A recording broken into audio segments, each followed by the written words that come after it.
জয় শিবধাম, জয় গুরুপীরানন্দের জয়। তো দেখতেই পাচ্ছেন যে বং ক্যালেন্ডারটা দেখিয়েছিলাম, অম্বুবাচীর প্রবৃত্তি নিবৃত্তি সম্বন্ধেও বলে দিয়েছিলাম।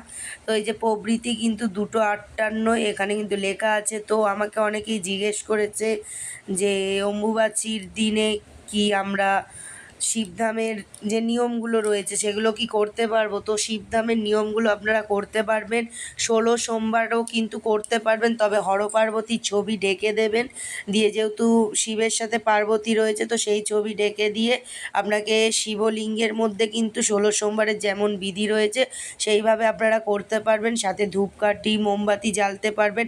অখণ্ড জোত দীপদান বিধিও কিন্তু আপনারা করতে পারবেন। অনেকেরই কোশ্চেন ছিল যে অখণ্ড জোত দীপদান বিধি করা যাবে কি না? তো অখণ্ড জোত দীপদান বিধি, তারপরে আপনারা যে ধূপকাঠি মোমবাতি বিধি করছেন এগুলো কিন্তু করতে পারবেন।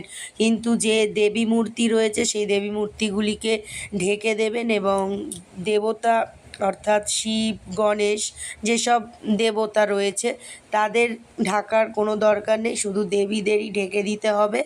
আর 16 সোমবার আর এই নিয়মগুলো কিন্তু অবশ্যই পালন করা যাবে, অসুবিধার কোনো কারণ নেই। ঠিক আছে, তো এখানেই শেষ করছি। জয় শিবধাম, জয় গুরু।